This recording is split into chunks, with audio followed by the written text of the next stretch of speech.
If you've ever felt that pull, the one towards Rivendell, or found real comfort in, say, the Shire, maybe even glimpsed the Lonely Mountain, well, the magic J.R.R. Tolkien created in Middle-earth. But what if there's a whole other layer, a foundational history almost, beneath all that? Something so deep, so ancient, that even the most devoted fans of The Hobbit or The Lord of the Rings might not fully grasp it. That's what we're doing today. We're diving deep into Tolkien's life, his, pretty surprising academic background, and how this huge, often overlooked work, the Silmarillion, really acts as the mythological bedrock, the absolute core for everything else. Right. And to really get into that, we've gathered quite a bit of material. We're looking at insights directly from the Tolkien Estate's website, some background from Wikipedia, of course, and several scholarly pieces. Things like J.R.R. Tolkien, A Scholar's Journey, The Architect of Worlds, and The Enduring Life of J.R.R. Tolkien. Our goal here is really to connect the dots, between Tolkien the man, his deep, deep love for language philology, and this massive, sprawling history he built, how it all fits together. Okay, so let's start at the beginning. With the man himself, John Ronald Reuel Tolkien, born in South Africa, Bloemfontein, 1892. But he moved to England very young, right? At 3, yeah. Yeah. And that move to England was crucial. It really shaped his entire feeling for landscape and, importantly, language. His early life, though, well, it was marked by quite a bit of difficulty, loss, definitely. He was orphaned by the time he was 12. 12, wow. Yeah. And he was raised by a Catholic priest, Father Francis Xavier Morgan, in Birmingham. But despite all that, he showed incredible academic promise very early on at King Edward School. What was he good at? Classics, definitely. But he also taught himself Germanic languages. And that's what really sparked it, his lifelong passion for philology, the study of language history. And it's fascinating. You can really see how his childhood, time spent in rural Sarehole versus industrial Birmingham, how that probably influenced the Shire, and maybe even Mordor, that contrast. That makes sense. And then university, Oxford. Yep, got a scholarship to Exeter College, Oxford in 1911. Started with classics. Classics first. Right, but then switched in 1913 to English language and literature. Graduated with first-class honors in 1915. I read this really sweet detail about him meeting his future wife, Edith Bratt, when he was only 16. Oh, yeah? Apparently, they used to sit in Birmingham tea shops and throw sugar lumps into people's hats as they walked by. Huh. That's brilliant. It does make him seem more real, doesn't it? Less like just this towering literary figure. Exactly. That playful side. But that playfulness, well, it ran headlong into World War I. A profoundly shaping experience for him. He served as a second lieutenant. Lancashire Fusiliers. The Somme. The Somme. The trauma was immense. He lost several very close friends from his TCBS group that was the Tea Club and Barovian Society, his school friends. Right, that core group. A huge blow. And he himself got trench fever, which led to him being sent home. That whole experience, the loss, the horror is seen as deeply influencing themes in his work, loss, resilience, but also cementing his focus on language as a way to preserve culture, to keep things alive. So after the war, he worked on the Oxford English Dictionary. That seems fitting. It does. Briefly, though. On words starting with W, like walrus is the famous one people mention. Walrus. Then straight into academia, reader, then professor of English language at Leeds, then back to Oxford Rawlinson and Bosworth, professor of Anglo-Saxon, and later Merton, professor of English language and literature, stayed there till he retired in '59. And his academic work wasn't just separate, was it? It fed the writing. Absolutely crucial. Take his 1936 lecture, Beowulf, The Monsters and the Critics. Hugely influential. How so? What did he argue? He argued Beowulf wasn't just some, historical artifact. It was literature. And the monsters, the fantastical parts, they were central to its meaning and artistry. He basically said, stop treating the dragons and trolls like embarrassing footnotes. Wow, okay. So he was validating the very kind of story he himself loved. Exactly. Legitimizing fantasy before he even published his major fantasy works. And of course, at Oxford, he had the Inklings. That group was C.S. Lewis. Discussing ideas, reading drafts aloud. Incredibly important. So that's the real synergy, isn't it? His deep, maybe even unfashionable academic focus on old languages, philology, etymology. That was his superpower as a fantasy writer. Precisely. It wasn't just window dressing. It allowed him to build languages, Elvish, Dwarvish, that felt ancient, real, that gave his world a depth that was just unparalleled. He wasn't just making up words. He was building linguistic history. Which leads us perfectly into the Silmarillion, the central stock, as it's called, the deep history. That's the one. The history of the Elder Days, the first age of the world. And it's vital to remember this is not the Lord of the Rings. Different age, different scope. And crucially, no hobbits. No hobbits in sight.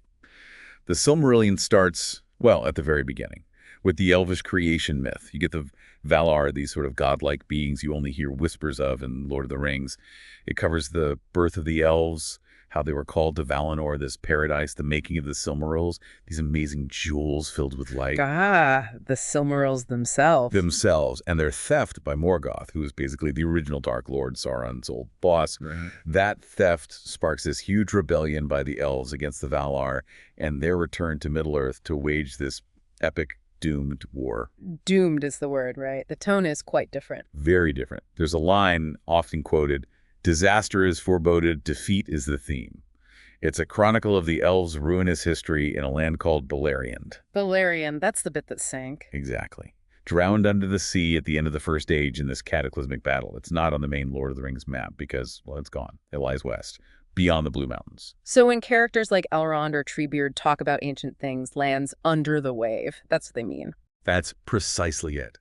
It gives Lord of the Rings this incredible sense of deep time, of loss, of histories buried beneath the present. Wow. And the story itself is incredibly complex. You've got multiple strands, the curse the Valar put on the rebellious elves, this terrible oath sworn by Fëanor, the maker of the Silmarils. An oath about getting the jewels back. At any cost. A disastrous oath. Then there's the sea god Ulmo working in mysterious ways, and the power of the Silmarils themselves. They end up scattered. One ends up in the sky as a star, one in the earth, one in the sea. But within that huge scope, you also get these incredibly powerful individual stories like Beren and Luthien or Turin Turambar. And what's amazing is those particular tales existed in very early forms, almost unchanged from when Tolkien first wrote them down decades earlier. Yeah. They were clearly core to his vision from the start. It's just staggering to think about the scale of it. And then how did The Hobbit fit in? Because that feels so different. It was completely different origin. The Hobbit started, believe it or not, as just a story he was telling his children, almost accidentally. Well, the famous story is he was grading exam papers, utterly bored, and on a blank page he just scribbled, "In a hole in the ground there lived a hobbit." No way. Just like that. Just like that. Yeah. He didn't even know what a hobbit was at first, he said. He had to figure it out. It grew from there, and eventually a former student connected him with the publishers, George Allen and Unwin. Susan Daggall, she worked there, read it, loved it. Published in 1937. And it was a hit. A definite hit. Enough that the publishers immediately asked for more. A sequel. More hobbits. Exactly. More about hobbits was the request.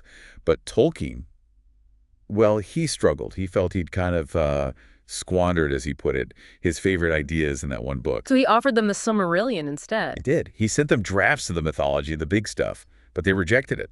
Too dense, too serious, obscure, and too Celtic was the feedback, apparently. Not what they wanted after The Charming Hobbit. Okay, so this is the crucial moment then. The publisher wants more Hobbit, but Tolkien's heart is in this deep mythology. Precisely. And that request, that need for a sequel about hobbits, forced him to try and bridge the gap, to connect this light children's story with his vast, dark, unpublished legendarium. And the result was The Lord of the Rings. Which grew and grew. And grew into, as he called it, a monster. Something immensely long, complex, rather bitter, and very terrifying. Quite unfit for children. Took over 10 years. Often written on the back of old exam papers because of wartime paper shortages. Incredible. So it started as more Hobbit, but ended up much closer to the Silmarillion in tone and scope. Yes, that's the paradox. It became a direct sequel to The Hobbit. Yes, it starts in the Shire. But it pulls in the whole weight of the First and Second Ages, the deeper mythology.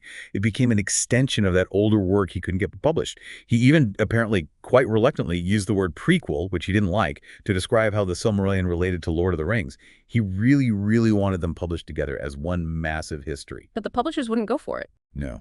Too big, too complex, too expensive to print the Silmarillion alongside Lord of the Rings.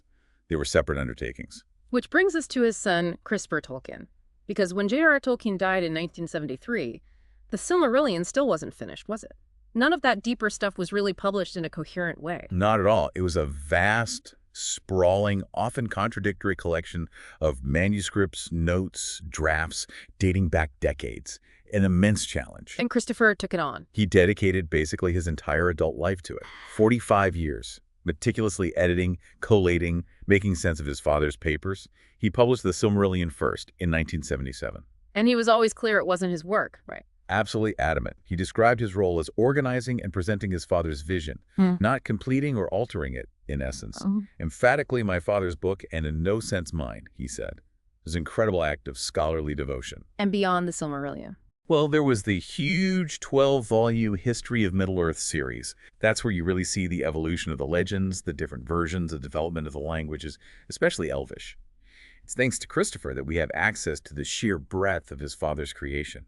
Without him, most of it would just be inaccessible archive material. So, looking back at all this, Tolkien's impact, it's hard to overstate, isn't it? Often called the father of modern fantasy. Or high fantasy, more specifically. Yes. His work really set the template. World building, the depth of history, the character types, the epic scope. It defined the genre for generations. And that depth came from his ambition, right? To create a mythology for England. That was a huge part of it. He felt England lacked its own coherent, deep mythology, like, say, the Norse or the Greek traditions. He wanted to fill that gap. He famously said, "I wisely started with a map and made the story fit." Geography was key. And the languages, as we said, they were the progenitors to the tales. He built the linguistic bedrock, then the stories grew out of that. It wasn't just arbitrary invention. But it wasn't instantly hailed as a masterpiece by everyone, was it? The critics were divided. Oh, definitely. Some early reviews were quite scathing. Edmund Wilson's dismissal of it as juvenile trash is infamous. Ouch. Yeah. But while some professional critics were perhaps bewildered, the public response was huge. And over time, academic appreciation grew significantly too. I mean, The Lord of the Rings being voted best book of the 20th century in major polls. That's quite something. And the influence just spread everywhere. Absolutely. Peter Jackson's films obviously brought it to a massive global audience in a new way. But also think about role-playing games. Dungeons & Dragons owes a huge debt to Tolkien's work creatures, concept. Elves, dwarves, orcs. All of it. Video games too. Yeah. And the art. People like John Howe, Alan Lee, their illustrations have become almost inseparable from how we picture Middle-earth. They help define the visual language. And his legacy is still very actively celebrated. You mentioned the blue plaques, the commemorative coin. Yep. Several plaques mark places he lived or worked. The Royal Mint, £2 coin for the 50th anniversary of his death in 2023. And the Tolkien Society promotes Tolkien Reading Day every March 25th. It shows how much his creation continues to resonate. So we've traced this journey from a scholar obsessed with ancient words, shaped by war and loss, to the creator of this unbelievably detailed world, a mythology for England that, well, ended up captivating the entire world. It's an incredible story in itself. It truly is. And maybe a final thought to leave you with something Tolkien himself said. He remarked, "Always I had the sense of recording what was already there, somewhere, not of inventing." Discovering, not inventing. Exactly.